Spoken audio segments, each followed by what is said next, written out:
Ground zero से खबरों के सिलसिले को आगे बढ़ाते हैं और वो खबर जो आम लोगों से जुड़ी हुई है, जिसका आम लोगों के जनजीवन पर खासा प्रभाव पड़ रहा है। तो देखिए ये खास खबर। 25 जून 1975 को देश में आपातकाल लगी थी और उस समय इंदिरा गांधी की सरकार थी। आज इस आपातकाल के आज के दिन को बीजेपी काला दिवस के रूप में मना रही है। बीजेपी प्रदेश कार्यालय में आज काला दिवस के रूप में कार्यक्रम का आयोजन किया गया, जिसमें आपातकाल में जितने भी बुजुर्ग जेल गए थे या फिर इस संघर्ष में शामिल हुए थे, उन्हें शॉल ओढ़ाकर सम्मानित किया गया। इस कार्यक्रम में विधायक दल के नेता बाबूलाल मरांडी, विधायक सीपी सिंह, प्रदेश अध्यक्ष दीपक प्रकाश के अलावे काफी संख्या में ऐसे लोग शामिल हुए जो 1975 के समय उस आपातकाल में विरोध प्रदर्शन कर रहे थे और उन्हें जेल की हवा भी खानी पड़ी थी।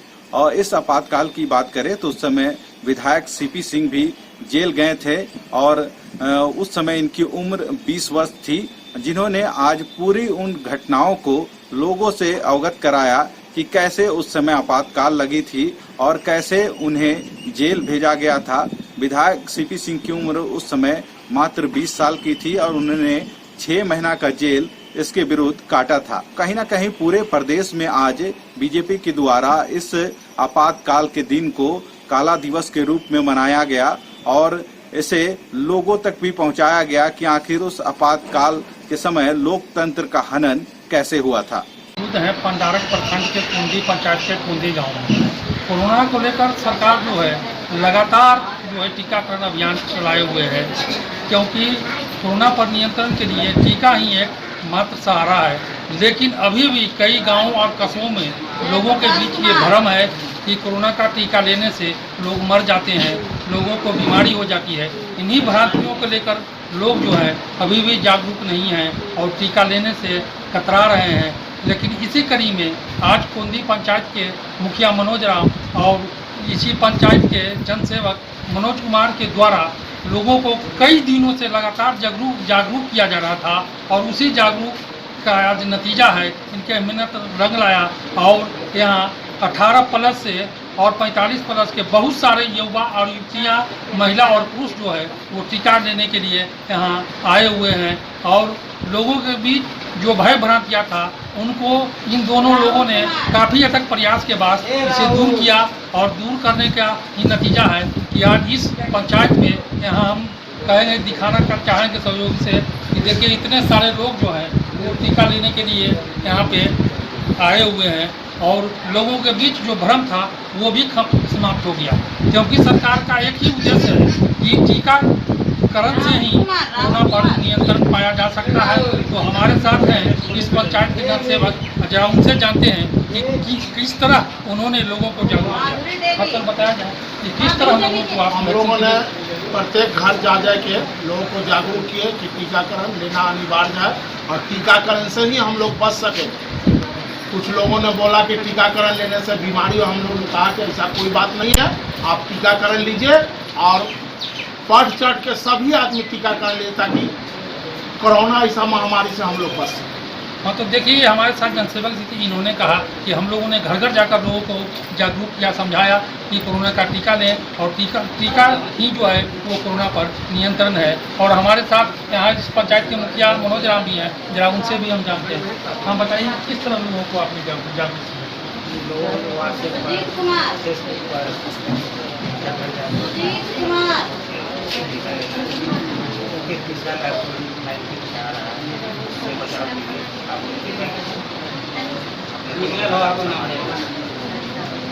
तो इसी के चलते इतना भीड़ को है।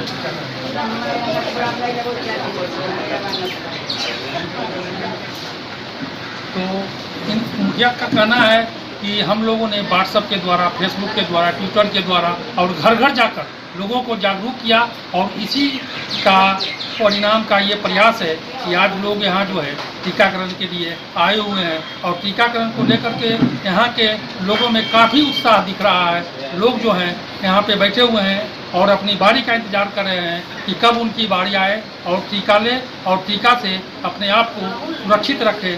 तो कोरोना ऐसा महामारी जो है उसका एकमात्र उपाय है टीकाकरण और सरकार भी इस टीकाकरण को महाअभियान के रूप में शहर के हर गांव, हर कस्बे में जो है वो चला रही है। बहुत सारी ऐसी संस्थाएं हैं वो पौष्टिक आहार देकर लोगों को जागरूक कर रहे हैं, कहीं पे खाद्यान्न देकर लोगों को जागरूक कर रहे हैं कि लोग जागरूक हों, सतर्क हों और टीका लें। और टीका लेने से वो स्वयं और अपने परिवार और पूरे देश की रक्षा होगा। तो हम बता दूं कि अभी कुंदी पंचायत में लगभग आज जो है 350 लोगों का टीकाकरण होना है। अभी दिन के 1 बजे हैं, अब तक 100 लोगों ने टीकाकरण करा चुका है और बाकी जो 250 लोग हैं वो अपने बारी का इंतजार कर रहे हैं और वो टीका लेने के लिए यहाँ पे बैठे हुए हैं। बाहर से कशिश के लिए अजय कुमार मिश्रा। आज से रामगढ़ जिले में कांग्रेस पार्टी के द्वारा आउटरीच कार्यक्रम की शुरुआत की गई है। इस कार्यक्रम का मुख्य उद्देश्य कोरोना काल में वास्तविक मौत के आंकड़ों की गणना करना है। साथ ही साथ कोरोना संक्रमण के दौरान ऐसे परिवार जो इससे काफ़ी ज़्यादा प्रभावित हुए हैं उनको आर्थिक सहयोग भी देना है। तो जिला स्तर पर आज 10 लोगों की कमेटी का गठन किया गया है जो कि पूरे जिला में समन्वय स्थापित करेगी और साथ ही साथ कांग्रेस के जो कार्यकर्ता हैं वो डोर टू डोर ग्रामीण स्तर पर जाएंगे और इस चीज़ का आकलन करेंगे कि वास्तव में कोरोना के दौरान मौतों की सही आंकड़ा क्या है और इसके साथ ही साथ संक्रमण का सही आंकड़ा क्या रहा है और कोरोना संक्रमण से हुई मौत के बाद उस परिवार की आर्थिक स्थिति क्या है, उसको किस तरह के सहयोग की आवश्यकता है। ये तमाम तरह के आकलन अब पार्टी स्तरीय पर हो रहा है क्योंकि देश स्तर पर अगर देखा जाए तो ये विवाद का कारण बना रहा है कि कहीं न कहीं केंद्र सरकार या फिर राज्य सरकार कोरोना से हुई संक्रमण के दौरान मौत के आंकड़ों को छुपा रही है। तो अब पार्टी के द्वारा इस अभियान की शुरुआत की गई है। हमारे साथ रामगढ़ कांग्रेस जिला अध्यक्ष मुन्ना पासवान हैं, उनसे जानते हैं इस कार्यक्रम का मुख्य उद्देश्य क्या है और ये पूरा कार्यक्रम कैसे चलेगा। आज जो है प्रदेश कांग्रेस के निर्देशानुसार हमारे जिले में प्रभारी केशव महतो कमलेश जी आए हुए थे। पूरे जिले में आउटरीच का सर्वे करने के लिए दिया गया है जिसमें जिले में 10 लोगों का कोऑर्डिनेटर बनाया गया है और 10 कोऑर्डिनेटर जो है प्रखंड से बनेगा। इसके बाद में पूरे पंचायत लेवल में जाकर हम लोग सर्वे करेंगे कि कोरोना काल से कितने लोग को आपको मृत्यु हुआ है, कितने लोग कोरोना काल से ग्रसित थे। तो पूरे केंद्र सरकार में एक आवाज़ उठ रहा है कि जो सर्वे रिपोर्ट है वो गलत है। ये हम लोग पूरे कांग्रेस पार्टी का पूरे अभियान है प्रदेश से लेकर केंद्र का कि हमको रिपोर्ट जाके सौंपना है। तो एक तरह से देखा जाए तो आने वाले दिनों में क्योंकि ये आउटरीच कार्यक्रम 10 दिनों तक चलेगा और 10 दिनों के अंदर जो है कांग्रेस के कार्यकर्ताओं के कंधों पर ये भार रहेगी कि ये तमाम चीज़ों को वो छान कर लाएँ कि आखिर जो है जिले में मौत की संख्या कितनी है, संक्रमण के कारण जो है परिवार की क्या स्थिति है, ये तमाम तरह का। एक चीज़ इस आउटरीच कार्यक्रम में यह भी है कि उस परिवार को कैसे सहयोग दिया जाए इसकी भी है। क्या लगता है कि आखिर उस परिवार को कैसे आप लोग सहयोग दे पाएंगे इस गणना के बाद? जैसा कि पूरे देश में और ख़ास करके मीडिया के साथियों द्वारा जो ये सामने लाया गया है कि पूरे देश में जो केंद्र सरकार द्वारा जो डेटा प्रस्तुत किया जा रहा है वो गलत है। उसी अभियान के तहत कांग्रेस ने ये बीड़ा उठाया है कि पूरे देश के अंदर ये झारखंड में और सिर्फ रामगढ़ में नहीं पूरे देश में ये डेटा कलेक्ट करने का काम हुआ है। तो हमारे जिला से लेके पंचायत स्तर के लोग कार्यकर्ताओं का एक टीम बना है जो कि डोर टू डोर जाके कोविड इस वैश्विक महामारी में कोविड से जो लोग डेथ किए और जो लोग पॉजिटिव रहे और आज प्रभावित हुए हैं तो आज उनकी क्या स्थिति है, वो सही उनको क्या सहयोग चाहिए उसको लेके हम लोग उसको एक डेटा कलेक्ट करेंगे, सूचीबद्ध करेंगे और फिर उसको केंद्रीय नेतृत्व हमारा कांग्रेस पार्टी से हम लोग उसको रिलीफ भी पहुंचाने का काम करेंगे जिनको जिस तरह की आवश्यकता होगी। यह अभियान कुल 30 दिन चलेगा। तो यानी कहा जाए कि 1 महीने तक चलने वाले इस कार्यक्रम के बाद एक बार फिर से जो है राज्य सहित प्रदेश की देश की भी राजनीति गर्मा सकती है और ये बार बार जो ये आरोप आ रहा है कि आंकड़ों को छुपाया जा रहा है, कोरोना काल के दौरान मौत के जो आंकड़ों को छुपाया जा रहा है उसको लेकर एक बड़ी बहस आने वाले दिनों में जब 1 महीने का ये सर्वे होगा तो एक बार फिर से कोरोना पर राजनीति गर्मा सकती है। कशिश न्यूज के लिए रामगढ़ से मैं धर्मेंद्र पटेल। सिवान पुलिस को बड़ी सफलता हाथ लगी है। जी हाँ, सिवान पुलिस को एक जाली नोट बनाने का जो है पूरा गिरोह जो है वो हाथ लगा है, जिसमें सिवान पुलिस ने गोरियाकोठी थाना क्षेत्र में कई दिनों से लगातार वॉच कर रही थी और पुलिस को ये पता चल रहा था कि उस क्षेत्र में जाली नोट बनाने का कारोबार किया जा रहा है। और उसी को देखते हुए कल की बात कर ले, कल देर शाम तक छापेमारी चलती रही और भारी मात्रा की बात कर ली जाए तो भारी मात्रा में लगभग 6,18,000 के जाली नोट बरामद किए गए हैं। नोट बनाने के उपकरण जो मशीन होती है वो है, प्लस 4 लोग और उनके पास से एक देसी कट्टा वो भी पुलिस ने बरामद कर लिया है। और बता दें कि आज जो जिले के पुलिस कप्तान एसपी महोदय साहब हैं, उन्होंने प्रेस वार्ता कर बताया कि कई टीम, लगभग 4-5 पुलिस की टीम और एसडीपीओ महाराजगंज के नेतृत्व में टीम को गठित किया गया और कल लगातार सुबह से ही शाम तक पूरी तरह छापेमारी की गई, जिसमें भारी मात्रा में ये नोट और 4 लोग पकड़े गए हैं। हालांकि एसपी का यह भी कहना था कि ये नोट बनाकर लगभग 1.5 साल से लगातार क्षेत्र में, यानी कि पूरे बिहार राज्य ही नहीं, गोरखपुर, यूपी, कई जगहों पर, कई राज्य की बात कर ले, वहां पर ये नोटों का अपना कारोबार कर रहे थे। और पुलिस को जैसे ही सिवान पुलिस को ये भनक लगी, सिवान पुलिस ने बड़ी कार्रवाई करते हुए इन सभी आरोपियों को धर दबोचा है। आज का जो ये पीसी है वो है जाली नोट छापने का जो एक गिरोह था, उसको पकड़ा गया है सिवान जिला में। बेसिकली हम लोग को सूचना थी कि कुछ प्राप्त हुई थी कि कुछ लोग जो है कि गोरियाकोटी एरिया में जाली नोट का कारोबार करते हैं।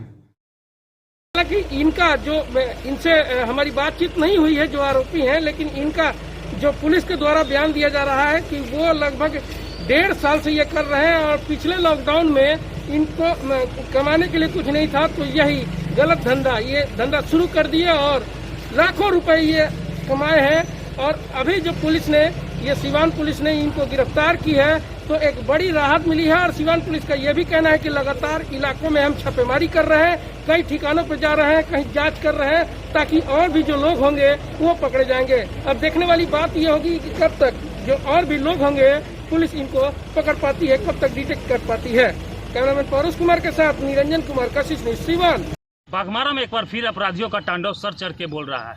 बीती रात की मामला है बाघमारा के अंगार पथरा ओपी अंतर्गत डेको आउटसोर्सिंग में लगभग 15 नकाबपोश अपराधियों ने तांडव मचाया है। लगभग 1 दर्जन से ऊपर कर्मियों को जख्मी करके दहशत फैलाने का काम किया है। बता दूं कि डेको आउटसोर्सिंग हाल फिलहाल में भी आई है और पिछले बार भी कई बार इस पर जानलेवा कर्मियों पर हमला किया गया है। जो है हर दिन के भांति हमारा 2 मशीन चल रहा था प्रोजेक्ट में। करीब 1 बजे के आसपास में जो है 8-10 से आदमी आए, नकाबपोश थे सब, आकर के हमारे गाड़ी को रुकवा करके उसको क्षतिग्रस्त किए, 2 भलवों को तोड़ दिए, 5-7 आदमी के साथ मारपीट किए। वो लोग हॉकी स्टिक वगैरह सब लिया हुआ था। ये भी सुनने में आया है कि किसी के हाथ में आर्म भी था जो है। इससे हमारे वर्कर सब डरे हुए हैं, इसलिए हम सुबह आए हुए हैं। हम सब गाड़ी में बैठल थे, गाड़ी में गेट खोलना और मारने शुरू कर दिए। 15-16 आदमी हम नजर देखे। बता दें कि बाघमारा के लिए कोई नई बात नहीं है। वर्चस्व कायम करने के लिए अपराधियों का तांडव ये कोई नई बात नहीं है। एक बार फिर अपराधियों का तांडव सर चढ़ के बोल रहा है। अब देखना यह है कि पुलिस प्रशासन कहां तक काम कर पाती है। वहीं बता दूं कि आउटसोर्सिंग के मैनेजर ने लिखित सूचना अंगार पथरा ओपी में दी है। बाघमारा से कशिश के लिए सुधीर सिंह। इसके साथ इस ग्राउंड जीरो में फिलहाल इतना ही। आप बने रहे कशिश न्यूज के साथ। नमस्कार।